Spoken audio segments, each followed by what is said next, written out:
Hi, everyone. Welcome. We'll get started in approximately 1 minute. Hello, everybody. I'm Jérémy Robert, the Consul General of France in New York, and I'm really delighted to introduce the discussion today with Kiara Corrazza and Marie-Josèe Kravis. I just would like to tell you how proud France is to co-organize Women in Business, which is now a very established forum, a very important forum to promote gender equality in the professional sphere and in the business in general. It's the third session, and it was very important to hold it this year, despite the COVID crisis. And I really would like to congratulate the team of the Economic Club of New York and Marie-Josèe Kravis for the fantastic job that you have been doing. As Minister Elizabeth Moreno told us a few minutes ago very eloquently, gender equality is the great cause of the mandate of President Macron, and we are very keen to welcome today Kiara Corazza. Kiara Corrazar is a leading figure in the field of gender equality. She's the managing director of the Women's Forum for the Economy and the Society. As you know, this forum is the leading platform for promoting women leadership initiatives all around the world. Kiara Corazza has had many hats in the past, and she played many.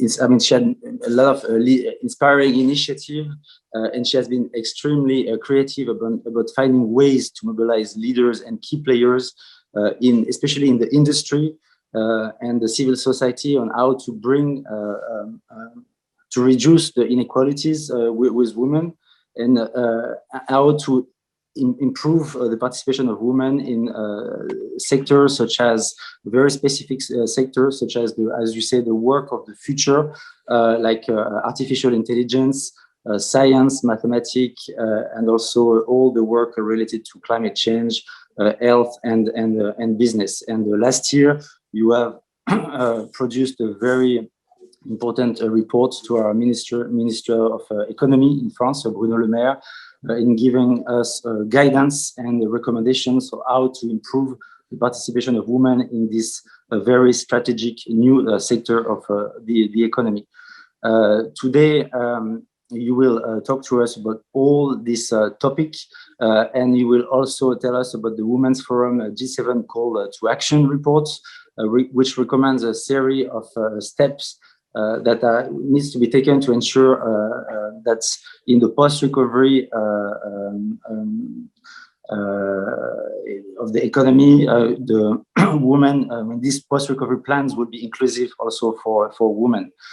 This report lays out a series of ideas and recommendations on how to promote gender equality and to empower women in the workplace, marketplace, and community.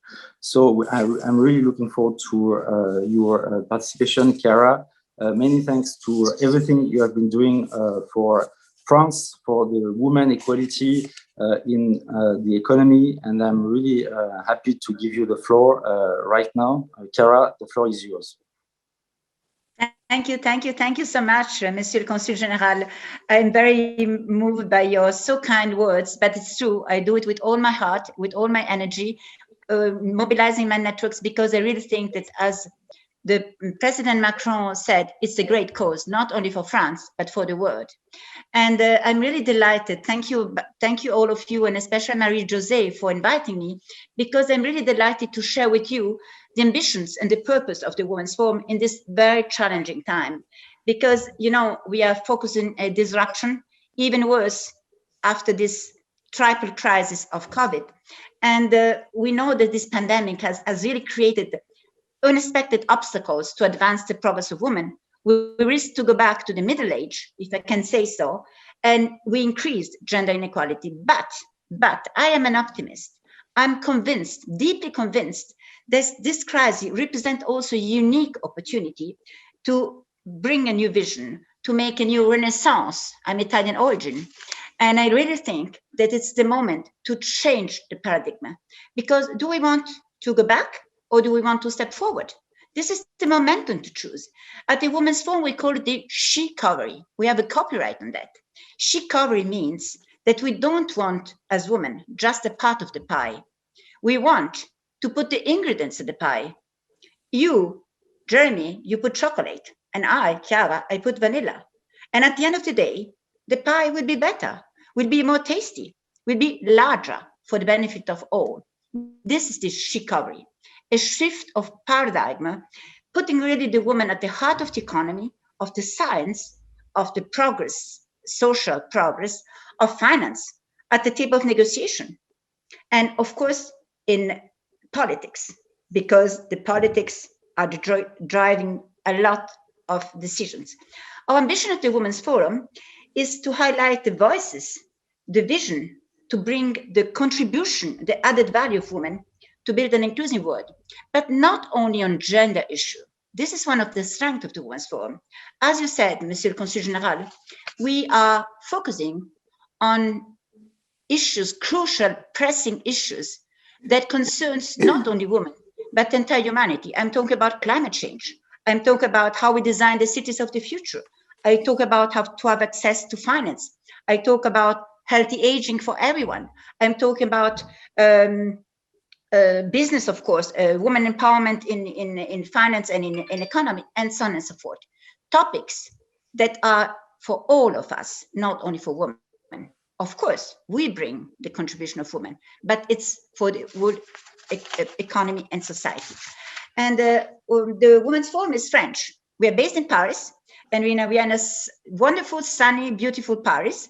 It's created in Paris, but we have a global impact and influence, and we are really acting stakeholders. We're not just talking, we're not just meeting, we're doing. And this is what we wanted to share with you.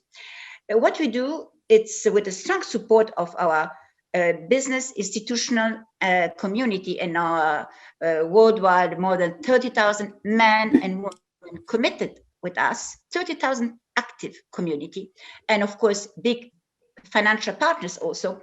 We search to develop solutions to really progress in gender equality. And to do that, I really wanted, when I arrived at the Women's Forum, to create content, to create solution, to find how we can do initiatives. And I created what we call the daring circle. Daring because we dare to find something that has not done before. Of course, we do researches. Of course, we do analysis. Of course, we use the best practice that we use, but we do unique solutions in fields in which women are normally considered victims because they are disproportionately impacted. In climate change, 80% of the world refugees are women. 40% of women die more than men. But the contribution of women in climate change is absolutely paramount, as you can know, and so on and so forth. Then in these daring circles, we are working on how we really can deal with these crucial issues. I just would like to remind some facts and figures in the economic field. Women currently represent 224 million of women of entrepreneurs, 24% only in what we call the STEM fields, as the Consul General just reminded. That means the technology sector, engineers, mathematics, science, 24% only. Only 22% behind the algorithm. That means the DI, it's designed by 78% of men, great men, certainly very well intentioned, but just with one single view and scaling up the stereotype and the biases that are theirs. There are only 11% in the cybersecurity. And you know how important it is when we talk about not only terrorist attack, but also cybersecurity in our computer, only 11%. And then of course, we have only 25 mayors out of the 300 of the world's largest cities. And when you know the action on the ground, on the local issues, how important it is. When I deal with the governor of Tokyo, how much she can really prepare green games, it's completely different, even at the local level, if we can have more women bringing a different vision, again, not a better one, a different one. And on the other side, we represent 70% of the health workforce. And I would like to underline probably Elizabeth Moreno, that's a close friend and that has been very active in the Women's Forum when she was CEO of Lenovo, and then when she was CEO of HP. And now as minister, she's always our favorite guest and really dear friend. What she says, talent has no gender. Talent has no gender means that when we have half of a government in Canada, in France, and not so many others, Rwanda, of women, we have to be sure that those women are also in what we call the regalian roles, not only there to make a number. And this is exactly the same in the governance of the companies. You see, it's easy to say, okay, we have now 46% of women in the boards in France. France is the world champion in terms of women in the boards. World champion, ahead of Norway, ahead of Sweden, ahead of Denmark, ahead, number one. Because we had a very efficient, very courageous law that was carried out 10 years ago. And in 10 years, we went from 11% to 46%. It worked. I said it to our Canadian and United States friends, because we know that quotas, it's not politically correct, but I can tell you, I'm not a quota woman. I did my career before. I was in the board before the quota existed, but it works. It really accelerated process. And that's why I just wanted to tell you, because I'm not sure that it has been said. I'm very proud that France, again, is pioneer, because the 8th of March, our International Day of Women, the French Parliament, Marie-Pierre Rixin, president of the delegation of women in the National Assembly, along with Monsieur Castaner, president of the group of La République en Marche,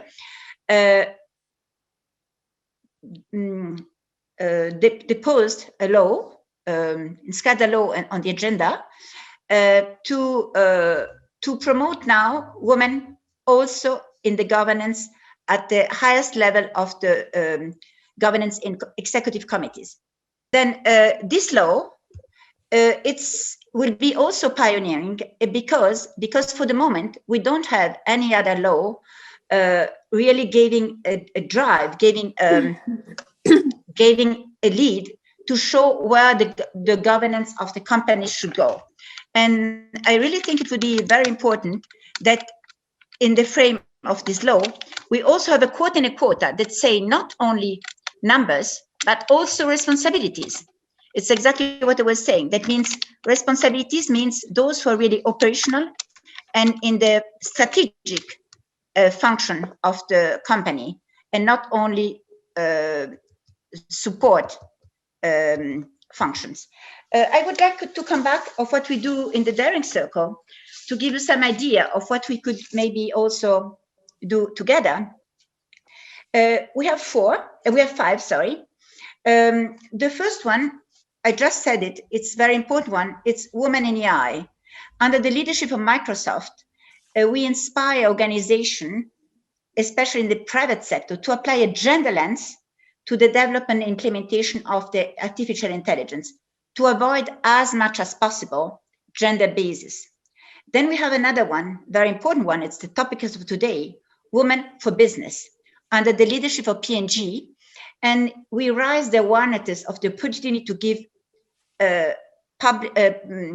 power in the private sector, and especially to promote diversity in the supply chain. We know that procurements can be a leverage to support women entrepreneurs. We have 20 and 24, 20, sorry, I don't see you anymore. I'm still there, okay. I don't see you anymore. Are you still there? Okay, sorry.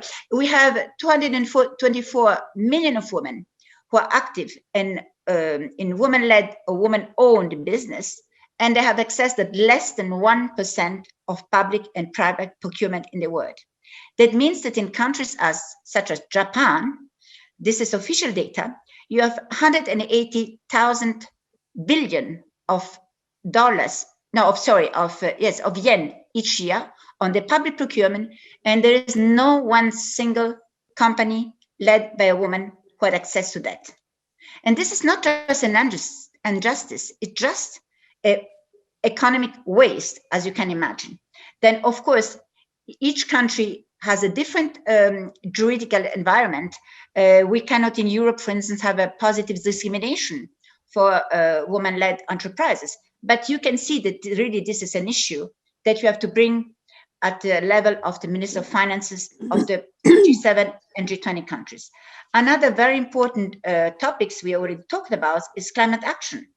We have a Women for Climate Action under the leadership of BNP Paribas. And we launched 2 years ago at the eve of, we were in Kyoto, at the eve of the Osaka G20, a charter demonstrating how women leadership can really, in an efficient way, participate to fight against climate change. And this charter has been signed by CEOs worldwide, such as the CEO of BNP, the CEO of L'Oreal, the CEO of Engie, the CEO of Schneider. Sorry, but the French one were more involved than others. It's not, we are worldwide, but it's the case. And by many mayors, including the mayor of Paris, including the Minister of Environment of France, including the governor of Tokyo, and so on and so forth. Then we have another one that it's the Women for STEM. We just said, under the leadership of Google, we just said the importance to promote and increase the number of female talents in the companies, in the business, in the society, because companies need them. And at the moment they're not there. They're not there in those so important jobs, because those, as the word, are the jobs in energy, in engineers, where you transform the world. And finally, women in health.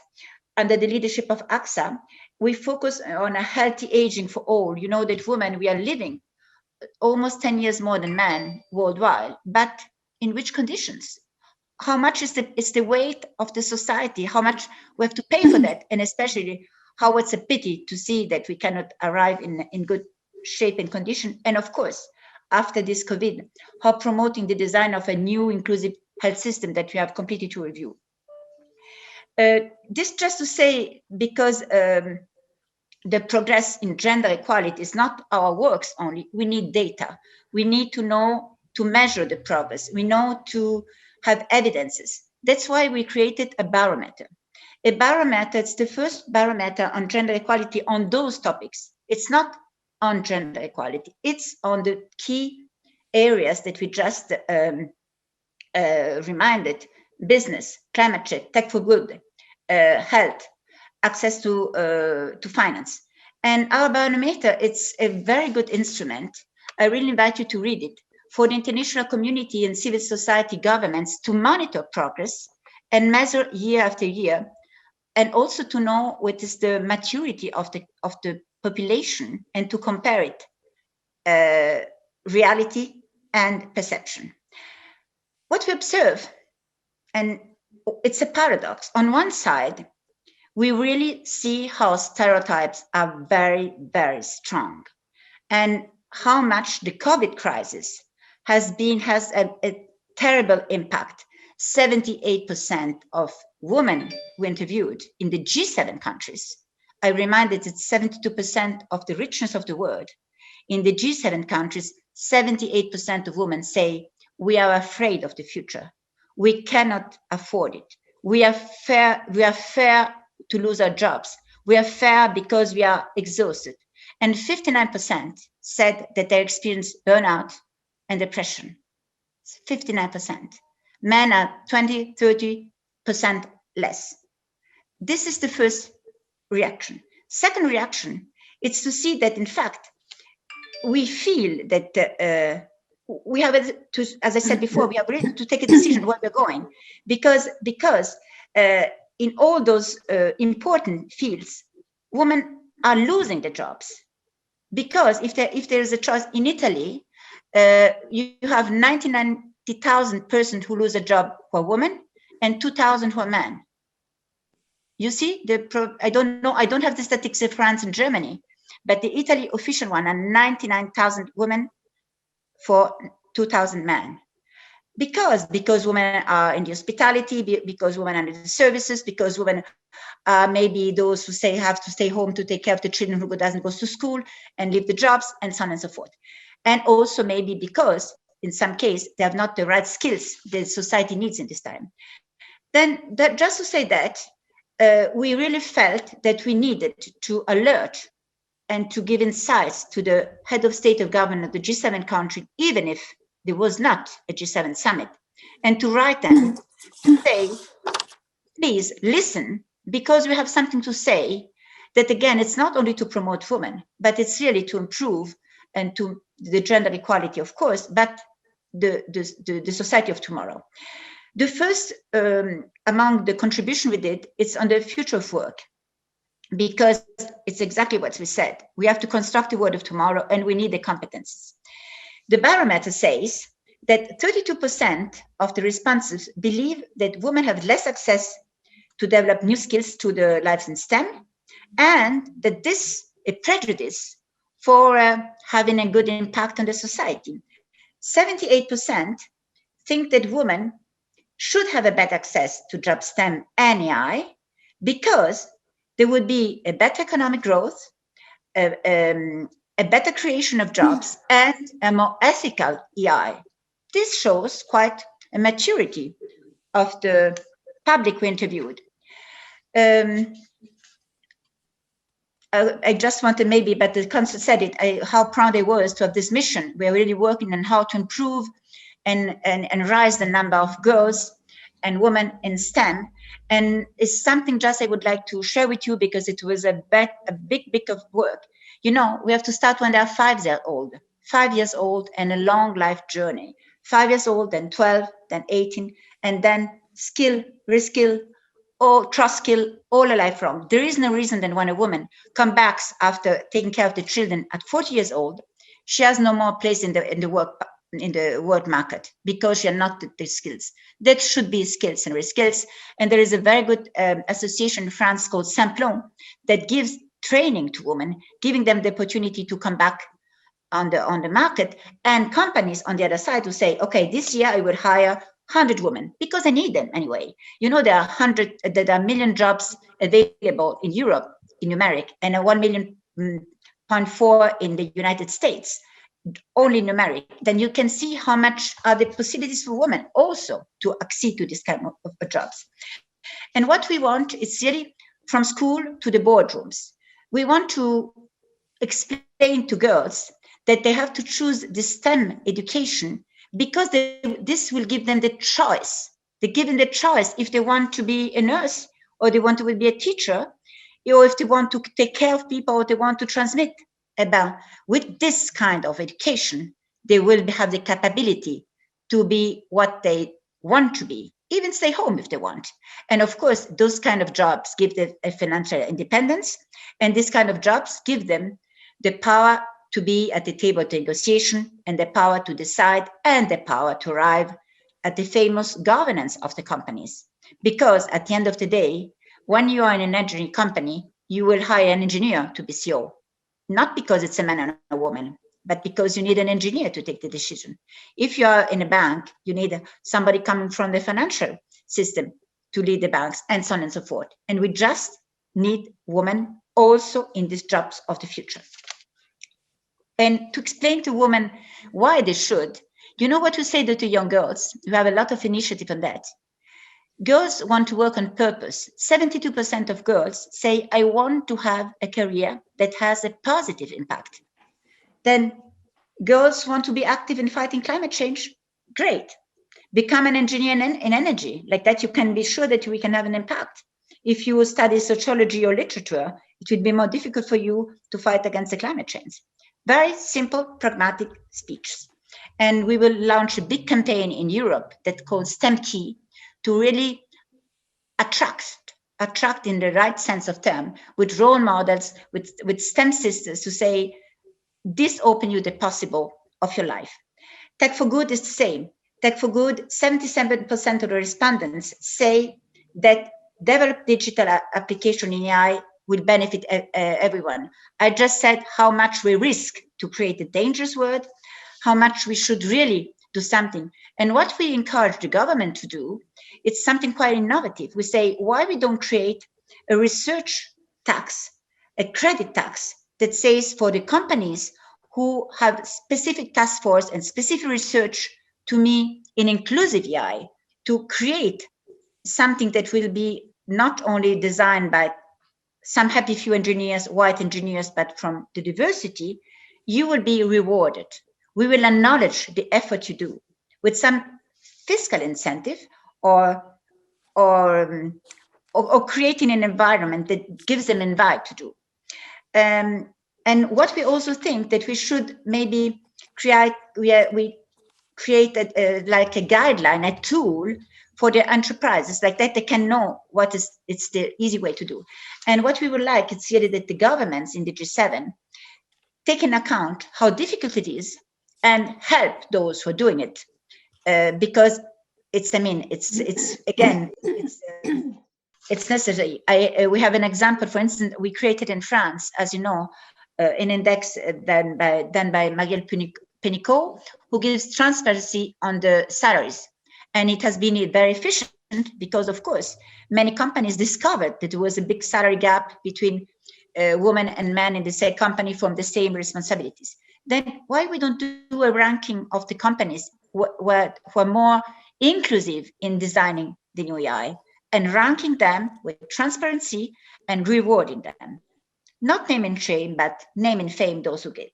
In entrepreneurship, the barometer shows that 84% of the responses think that it's necessary to develop innovative policies to provide equal access to public and private funding. In the United States, you are the champion among the G7 countries with 42% women-owned business. Great. But still, they don't have access enough to finance. And we really think that the angle supply chain is the good one. And what we ask to the governments is to really encourage that the procurement include diversity. I mean, who decide the priority of the procurement? Not only men, but also women. Like that, maybe the priority should be different. Maybe there would be more hospitality, services, education, health. But certainly, the famous pie would be bigger, and it would be more accessible to the kind of companies led by women. And we Chiara, I think it's wonderful what you're doing, and I have to applaud what the Women's Forum has done and all of your findings and your energy. And really, congratulations. I'd like you maybe to expand a little bit because you did carry out a very, very, I guess, instructive, but also somewhat depressing survey that confirmed that throughout the G7 countries, in spite of all the efforts that have been made by governments and by enterprise and by associations such as yourself, that the stereotypes are still widespread. And I wonder if you might comment on that and give us just a quick overview of those stereotypes and why they're so widespread. Marie-Jo, the one who frightens me the most is the one who says women cannot have it all. 53% and 52% of women, 52% of women, including 18 years old, say we cannot have it all. If we want to go to be a good mother, we have to give up to make a career. This is the one who fights me the most, because you're right. But in the other sense, okay, they are very strong self-doubt. The other one who terrifies me is the one who says that 4 people on 10 says that the brain of women are different as the brain of man. And then, of course, men have to be more, they are gifted to be in scientific fields, and women are not only literature or humanitarian one, because the brain are different. And that means that 32% of girls just, they tell them, okay, it's not for you, you cannot go. This is very, but on the other sense, I really think, there is some optimistic, I'm sorry, I'm an optimist myself, Marie-Josèe, but you see, at the other end, you have 91% of those who have been responded who said that it's extremely important that the priority of the government to achieve gender equality after the COVID, 91%. It's a huge number. And another thing that encouraged me a lot is the 76% say that they take into account the governance, the gender equality in the companies for the image and reputation. That means also how to invest, how they choose the companies they want to work with, and so on and so forth, and where they want to be employees. And this is very important to attract talents. Of course, not on investments. Then you see, Marie-Jo, okay, you're right. It's quite frightening, but on the other hand, it's really a good way to alert, because, you know, I repeat myself, it's really the momentum to make a choice. And these governments have this responsibility, because again, the world cannot be the same as before. We cannot. It's not just a question of pandemic.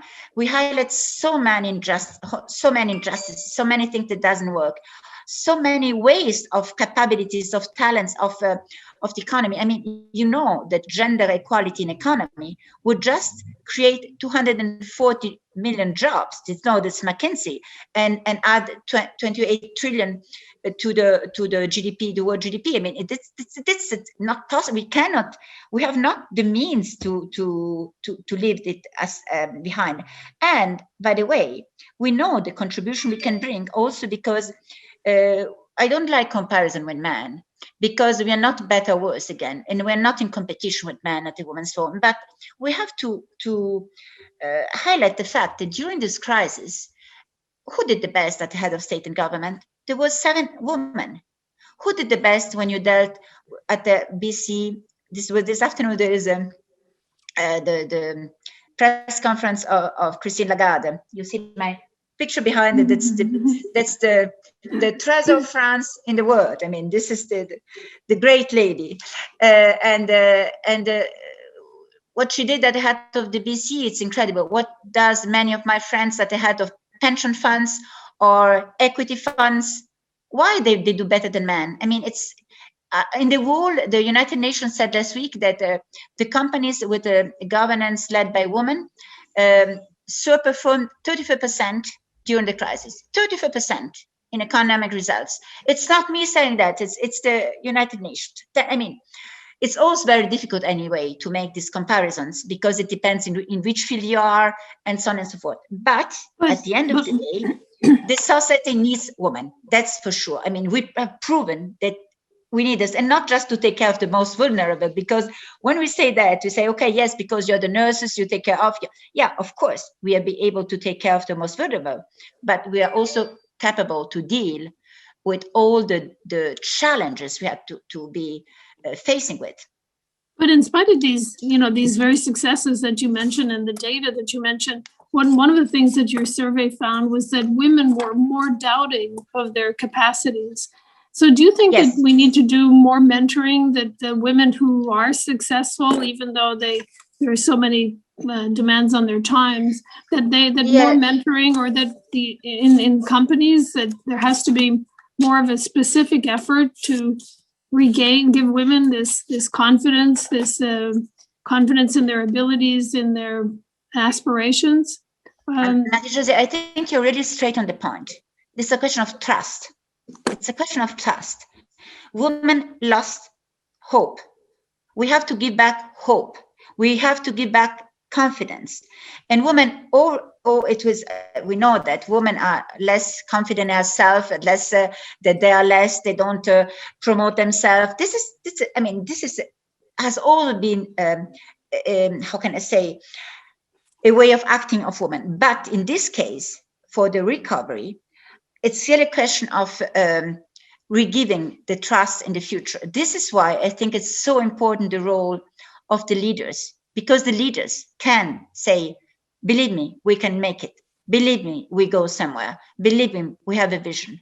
And, you know, I always say in Europe, in Europe, we have been devastated by the war. I was not born at the time, but I saw my parents, and we had the Marshall Plan.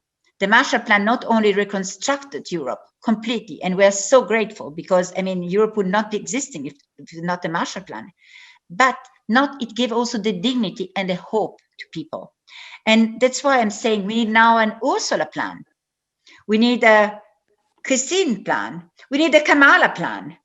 We need a plan where also women say where we're going and saying, trust me, we will recover. Trust me, we will go somewhere. And I think this is very important. And then individually, you're right. We have to mentor them. We have to mentor us. And we have to be solid. We have the women who arrive somewhere really promote them, 10,000 behind them. Each time a woman arrives somewhere, she should really, again, talents has no gender, but should go and search for the talents and promote them and help them to be there where they deserve to be. Because sometimes as alone, they don't arrive alone. Then this is really the spirit also of the Women's Forum. And that's why also we have this community that's so committed at our size. But it's not enough. We have to be much more powerful. We need all of you. I mean, we need to be much more because again, the world needs us.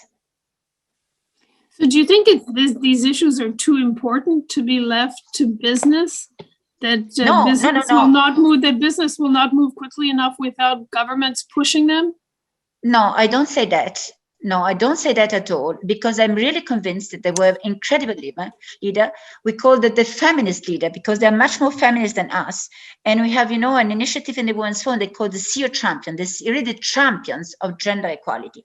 And they're amazing. They do a lot. They think things that even we don't think about. They're really, really committed and they're really advanced. Also because, as you know, CEOs are 94%. And we are only 6%. And of course, we need them to push from the top and then it goes from the bottom. But no, I really think that on the contrary, the economic sector is really leading by example. There are plenty of people, I don't want to cite all the people around with us, they're doing an amazing job, really. And I really congratulating and thank you because together we do a lot. But it's not enough. It's only combined action if we want to achieve something. I give an example. We were talking about work balance. If we want not to have 53% of men and women who think that it's not possible to have a career and be a mother, it's because maybe the parental leave is not enough. Maybe the maternity leave is not paid. Maybe so on and so forth. If we had a structured paternity leave, as it is in France or in Italy, but France is really leading by example there, saying, okay, a man can leave as much as a woman. He's paid, fully paid, as much as a woman. It will completely change the mentalities. And by the way, it will be a gift for the children because they will have their father, they will take care of them since the beginning. And I can even tell you something more. I have some friends in the Emirates government, women, incredible women, and they said, Chiara, it's not enough a paternity leave. You should propose not only 2 weeks of paternity leave paid. You should propose 2 days because like that, the man takes care of this worldwide. And it's the first time in the United Arab, in Abu Dhabi that they tell me the right way to do. Because if he does it before, he will say, do it after. And this is something that we will propose to the G7 countries and we will propose to the G20 countries on the Italian presidency on the mid of October. And it will be a very important moment because, again, it's an historical moment, this change of the world that we are experiencing. Do you have any proposals to facilitate women's access to finance? We talked a lot about women in startups, women-owned businesses, and so on, but women, even in those businesses, even the successful ones, will tell you how difficult it was at the outset to convince investors to support them. You know, Marie-Jo, we talk about stereotypes. In some countries that I won't name, when you go and say, oh, I have a project, and you are an experienced businesswoman, they say, oh, it's your husband. Does your husband find it nice? Is your husband agreeing that's a good idea? Or it's your father thinking that's a good right thing to do? Okay, this is stereotypes, and this is very strong. And even again in G7 countries, actually, we have only 2% of venture capital going to women startups, but the startups are growing. We have a very special initiative that we are launching this week in Italy, Germany, and France to help to support women-led startups in climate change, in green, because there is a lot of funding in the European Union for the Green Fund, as you know, and we really want them to benefit of that. And we are making an hackathon to select some of them. And you were talking about mentoring. Yes, we will mentor, we will accompany 6 months with specialist financial people. They learn the elevator pitch, explaining how to go and ask for money. I mean, it's a job. It's a job. And very often it's a job that men are used to do because they come from financial sector, they come from business schools, they come, etc. And less women that maybe have wonderful ideas. And by the way, there are very interesting studies. They say that 35% of the more than men companies led by women, startups that are on climate change, green finance, and so on and so forth. I mean, there's like a natural feeling for women to create startups in health. Of course, we helped a lot of health startups worldwide, but it's not enough. It's a system has to change.